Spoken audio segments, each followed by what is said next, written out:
coming to you from planet Earth. It is 2 o'clock in the afternoon. It's been quite the day. So I'm going to continue to basically vlog about my life in Dallas, Texas, speaking the truth. It's not always going to be conspiracy theory.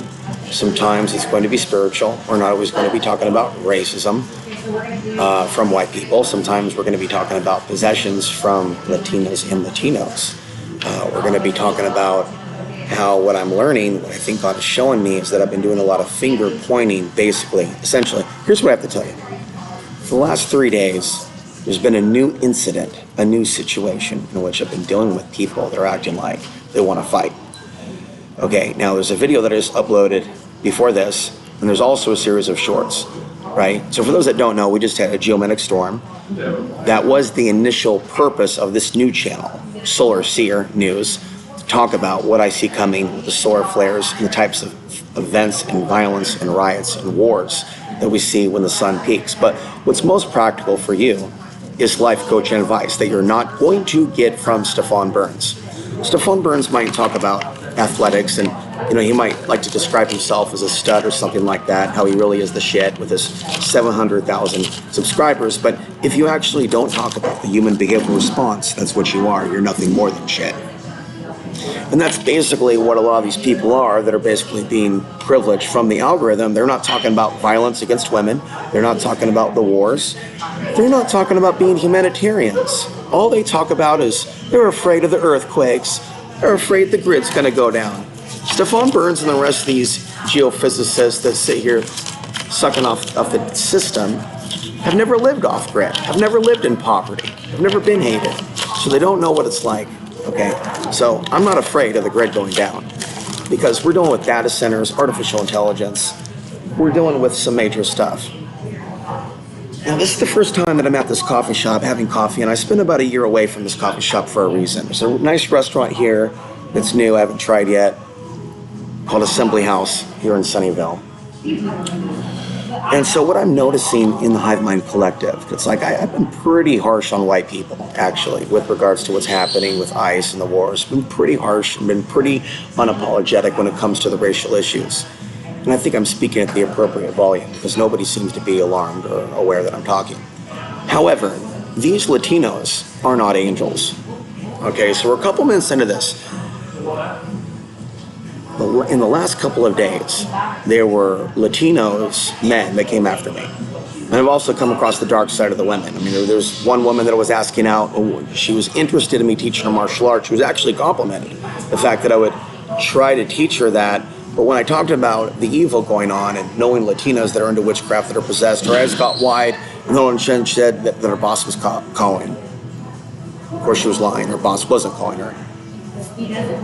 But that's a great way for her to move in for an exit. My boss is calling me. I have felt ugly for a long time, and I'm choosing to activate my confidence. I'm growing out my beard, and as soon as I did that, as of 3 days ago, 3 different attempts to start a fight with me have taken place. Okay, and the most recent was today. And in that situation, 8 male, because they're not men, 8 male Hispanics were basically surrounding me. They were going to the mall looking for people to mess with, and one little guy in the back, right? One little guy in the back was like waving because I'm looking at them, because I'm looking in the direction. So he waves at me, so I flip him off. So they come for me. I didn't have to do that. You could say that I picked a fight. You could say that I tested the waters of whatever newfound confidence I've got going on, going to the sauna and going to the gym. And the gym workout today was about 3 hours at Retro Fitness, right? So I had worked out about 3 hours at the gym and then pushing it to the limit with regards to, the circular motion and the punches and then the cardio and then getting the energy going strong, very, very strong in the gym, and then hitting the weights, being a lot more grounded than normal. The 2 main components that are new this week that are added is sauna and red light therapy. And then getting back on creatine. Okay, those 3 together, really, really good. And then I met someone, I'm not going to say where, and I'm not going to give her this channel, but a beautiful 19-year-old Latina I'm going to talk about in the next video. This is a makeshift weapon, by the way, that I just put together at the Sunnyvale Starbucks. It's a makeshift mace from Enrique Gusari.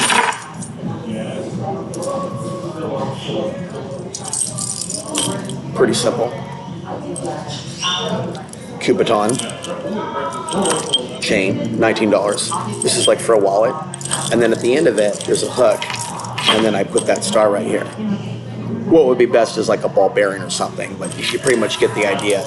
And really, if you get something perfectly weighted, like an actual Manriki Gusari, you can do some real damage. And so I would recommend that for self-defense. People carry knives.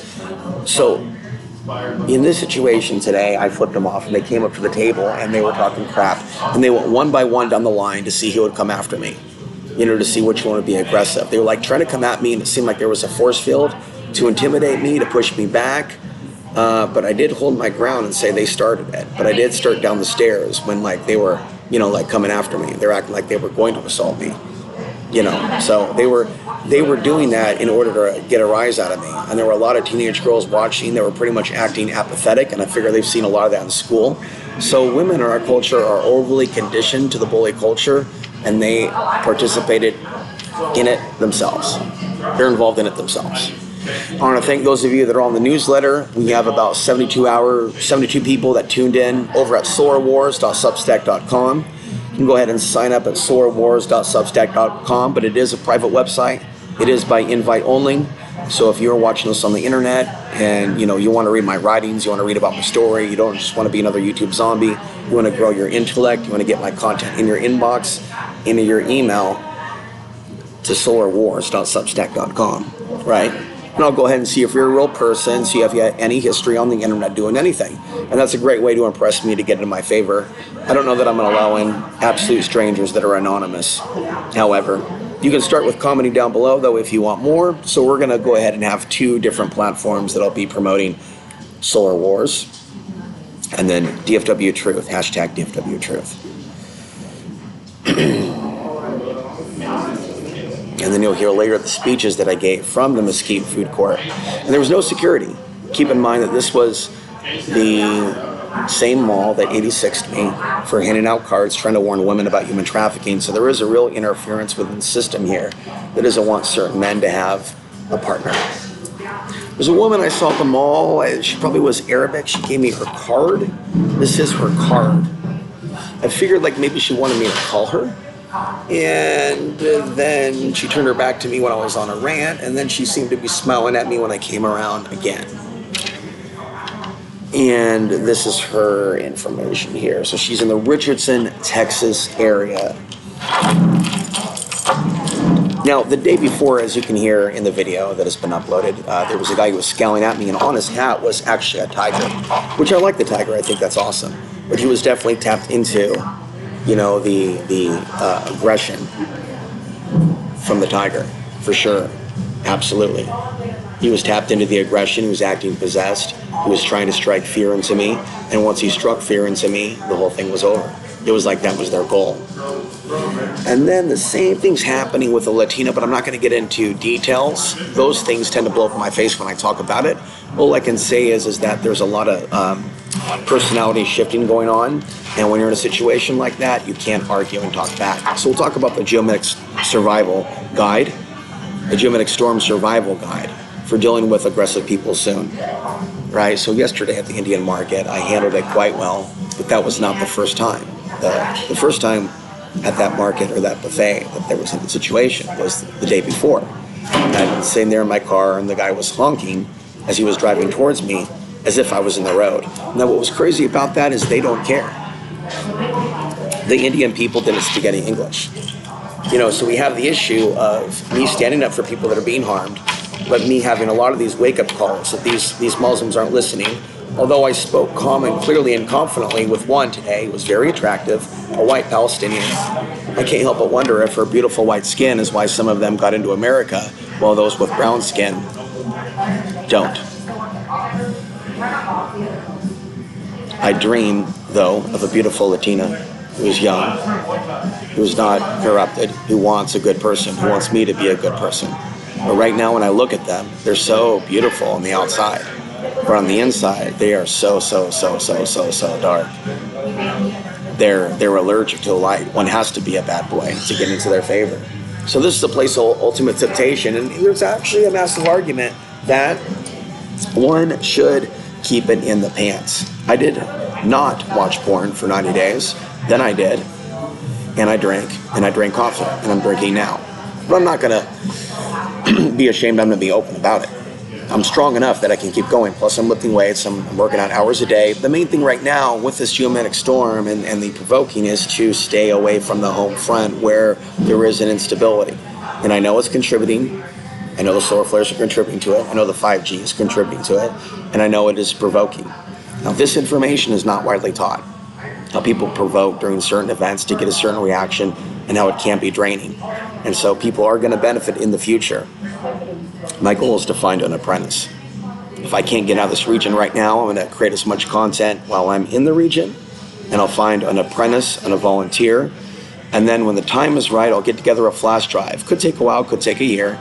And I'll contact Willamette Week, I'll contact PALS, I'll contact the publisher in Oregon who is monitoring my progress.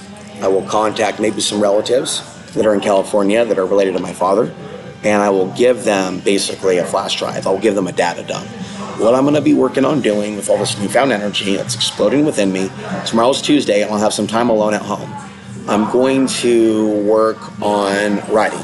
I'm going to work on writing the life story. I'm going to stop talking about it because so much of what I'm getting into now in the podcast relates to the life story, but it's going to be very healing and centering and grounding to provide my own human story where the actual journalist did not want to. Now, there's a couple of people that bailed recently, and guess where they bailed from? Like on the newsletter, the people without empathy.